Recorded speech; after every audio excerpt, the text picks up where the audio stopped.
Hi, thanks for being here.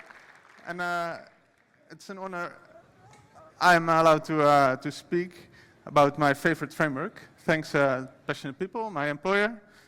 It's a good opportunity to spread the word about my favorite framework, Svelte, which is amazing. It's a rising star in the JavaScript world. There's many frameworks around, but none like Svelte, in my opinion. So, what is Svelte exactly? Its tagline is cybernetically enhanced web applications, and it's basically compiled web components into plain JavaScript, and it makes it so you have to write less code, have to do less stuff. You don't have a virtual DOM, which I'll come down to that, and it's a truly reactive app. So how does it work? You have to write less code. This is an example of a Svelte component. And what you see here is basically two inputs, and you can add these numbers. And this is all the code. And this is very natural as a programmer. It's like a templating language with the curly whirlies, some JavaScript in between, and some inputs. You bind the value, like the normal HTML value. And it just works. If you look at a React example, it's a bit more involved. You have to know like this use state bit. This is a function, and it returns some HTML, and somehow it runs again. And then you bind these handlers, and then you have to figure out like this set A, and you have to get the target value. It's all pretty involved. In Vue, it's a bit better. It actually looks a bit like the old style of Svelte, version 1 and version 2. But you still have these model numbers. I don't know how this works and what it does on the background, but apparently it does work. It says in the docs. So the second point is Svelte doesn't have a virtual DOM. Virtual DOM is an invention made by React, and it sort of checks the versions whenever your state changes, what has changed in your component, and then it applies the changes to the DOM. And this is all work. If you do it by hand, you have to check everything, and then you have to do the DOM manipulations. Svelte can instrument the code, so it knows what has changed and how to update the DOM accordingly, which is much more efficient. Actually, so you don't have to do all the checking and the thing. So it works a bit like this, and that's what makes it a truly reactive app framework. So instead of getting the state and setting the states, it will make sure that the state is updated, but it will actually sort of make everything again, and then we'll check what has changed. Svelte will instrument your code. Because it's compiled, it knows count is being updated, so it will write this invalidate function, and this invalidate function will make sure that only the code that updates the count will be run again. So now I'm going to dive into all the Svelte features, which is the simple component. Basically looks like a template, but it's a bit more than just a mustache template. For instance, if you write an input and you bind the value to this name variable, it's reactive. So that's really nice, and you have to write not much code, and it's just this name variable is this name variable is bound to the component, so it knows how to update that. So you can nest components. Bit like React and Vue, you can import components, and you can just use them. In Svelte, your style tags are scoped to your component by default. So these styles don't affect this element. This is the nested element.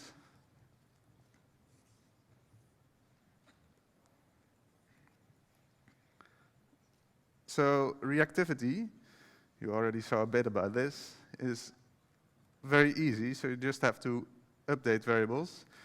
This will make the invalidate code, and basically when this click, this onClick is called, it will count.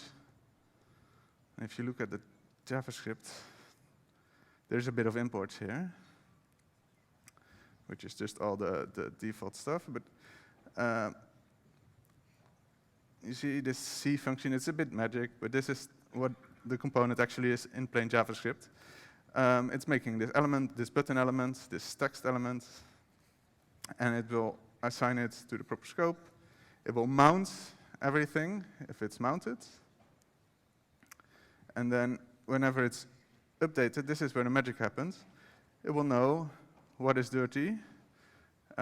This count variable is dirty, and then it will set the data. And if this other check is not valid, it will update the time and the times variable. So it will make it proper.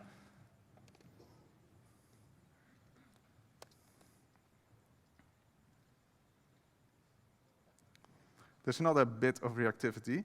There's the label statement in JavaScript is sort of reused because no one uses it anymore. Who uses goto nowadays? I don't know if anyone has used goto in their programming days. It's not wise. But the label statement is sort of still used to break maybe outer loops and some complicated stuff you probably don't want your code to contain. And Svelte used the dollar label in order to make reactive statements. That means whenever this count variable changes, it will update this doubled variable. And whenever this doubled variable changes, it will update this quadrupled variable. And that works. And this is all out of the box. You don't have to think about what needs to update when, in what case. That just works. So components can have properties. And you define these properties by exporting a variable. So just export your variable. Oh, wait, I'm writing JavaScript.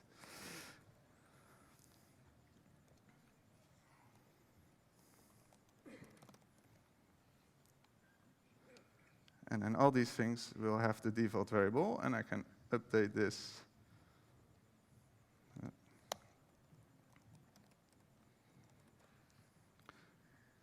To whatever I want to. And that's very handy.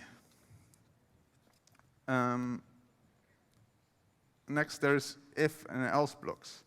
Different to Vue or React, you can have multiple blocks inside of a similar thing. So, for instance, if I would want multiple entries of the same thing, I can just use it. I can change the code. Nothing special there. And I can bind an event handler here.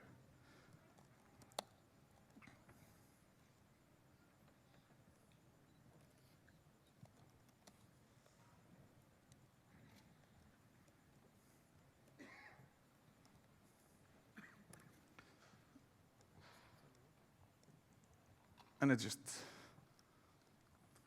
updates the state, and it clicks, it counts down. Looping, you use the each block.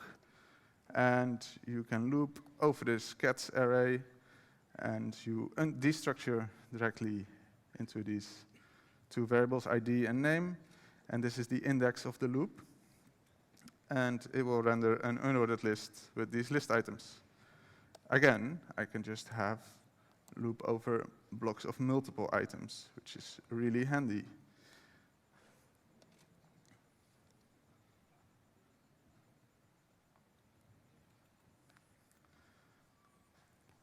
There is a promise, or an await block, where you can await a promise, show some code when it's pending.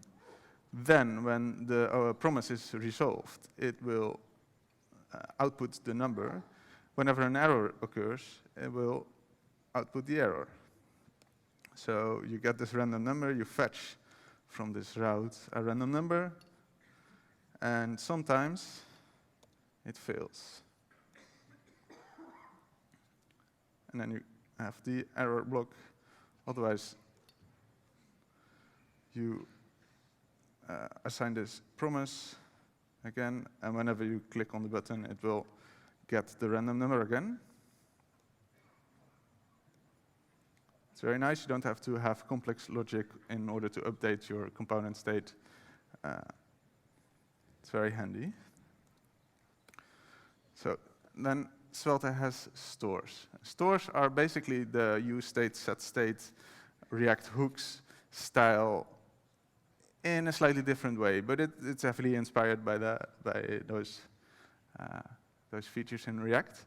And it's basically a subscription style or a reactive style variable with some added logic in the language, so it can update it. So let me explain. This stores an elapsed is being read from this file, and the time constant is a readable store. It comes from the Svelte store, and this readable store will get a new date as a default value, and whenever someone is subscribing to this store, it will call this function just once. And this will set an interval to update the store every second. And whenever the last one unsubscribes, it will clear the interval. And there's this elapsed state. We will just get the time, or it will be derived from the time. And whenever this time variable is updated, it will get the time minus the start time. This is the start time for whenever this component is loaded. So in this file, I'm importing the time and the elapsed time. I have the state formatter, which is quite nice. I don't know if you know this API, but the web stack is growing in all these handy things. We should have had this 10 years ago. And whenever you have this dollar variable time, it will subscribe to the store whenever this component is mounted and unsubscribe whenever this component is unmounted. So this way, it's very handy to subscribe to stores, and these stores can be used all over different components. So it's also for sharing the state between components. Then there's transitions inside of Svelte, which are a way of having animations fairly baked into the language, but it uses default features of the language, so you can extend it in a very handy way. Like if you read the docs, it's pretty clear. But this way, you can just say transition fade on this P. Whenever this if block becomes truthy, it will fade in or fade out when it becomes falsy. And you can have multiple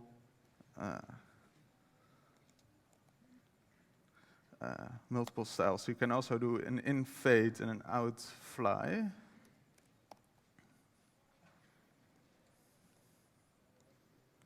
And not sure why that doesn't work.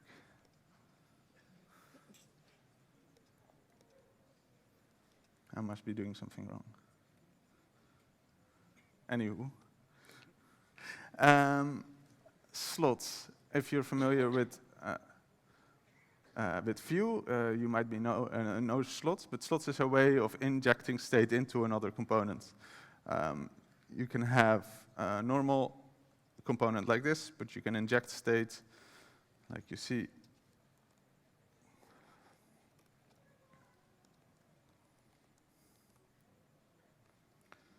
And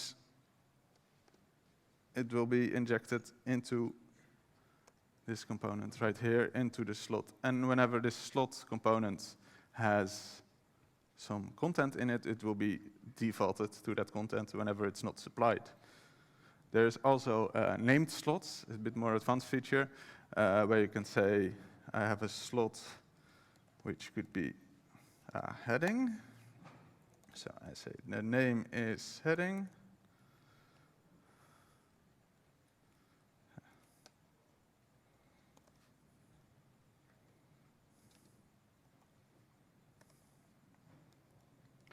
And then I can pass this. You see there's no content was provided. But if I call this slot is heading,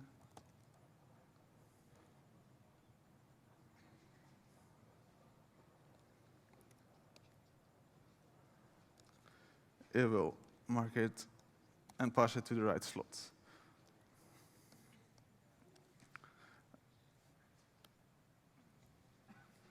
And then there's my favorite feature. It uses, or it allows you to use SVG out of the box and all the nice Svelte features. But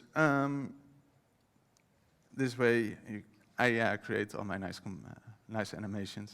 This is just a random sample, but I can change it quite easily.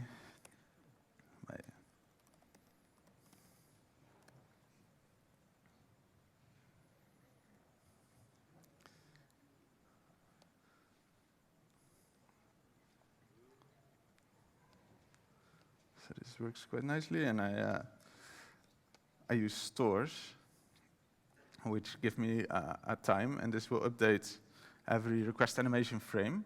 So we'll start with the get time. The get time returns a millisecond timing, and every tick, it will set the new time. And then I have this Lorentz attractor, which is the randomness you see in the movement.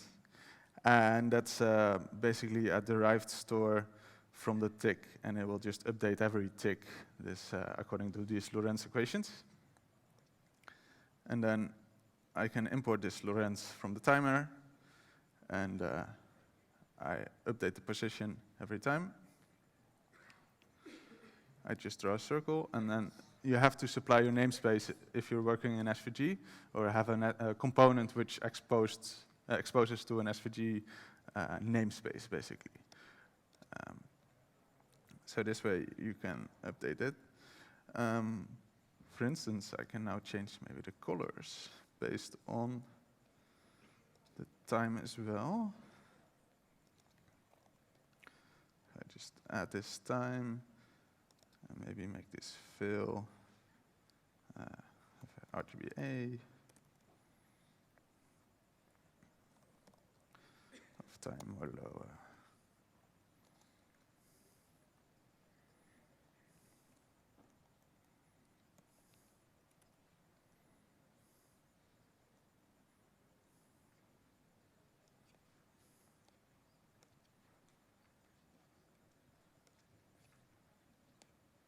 Not sure why it's black.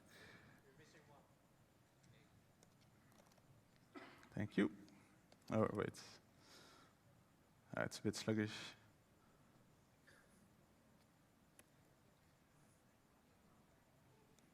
Time is also quite quick.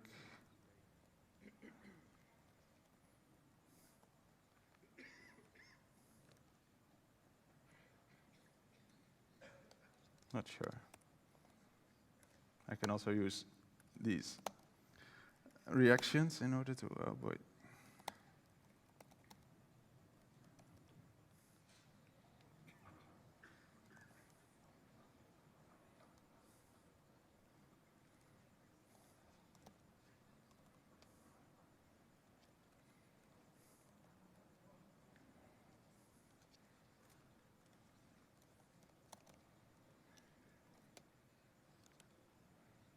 Oh, I see what I did wrong.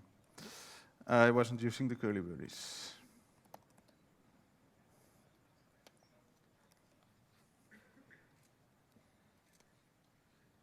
And same for here. No curly braces, but oh, and a nice thing. you can just inject an array, and it will add the commas. Doing right place.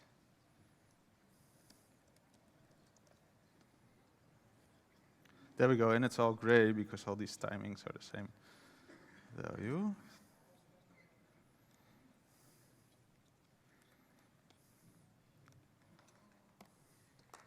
There we go. Oh, and I should do math.floor since it doesn't like.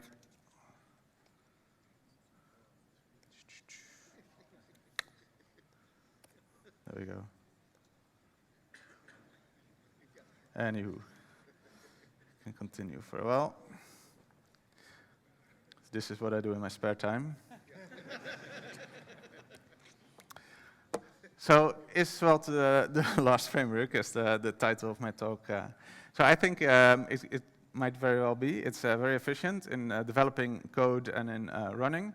There's an example of using Svelte for point of sale systems. It runs on all these small devices, and Svelte was basically their only option of making the code run efficiently on these devices. Developing code, you don't have to have these complicated setups anymore. You can just write vanilla code, write HTML with a fairly plain templating language. You don't have to worry about the render functions, how updates flow through your applications. You don't have to know about use state, use memo, use this optimized observer. I don't know, all these different things you have to deal with as a developer to make your components run performance.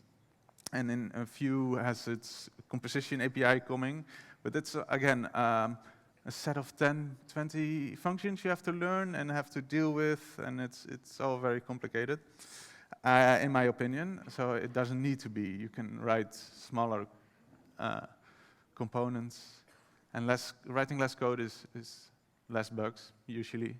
And if you have bugs, they're easier to find. So for me, I hope it's the last framework, but we'll see. Another thing, Svelte has this nice framework for writing applications, a bit like Nuxt and Next. It comes, you can write full-blown web application with this. It comes with SSR and SEO, code splitting out of the box, offline support. This presentation is written in Sepper. And it's basically as easy as running npx dgit of this Sepper template repo. There's also a web app version, but I prefer the road one. And yeah, there's Svelte native, like React Native, but then for Svelte. And I've heard, I'm not sure if it's true, but React Native uses bits of Svelte native, but I'm not doing mobile development, so that's a thing. And there's support for web components. Not that those are great things, but you can output them as web components. Thanks.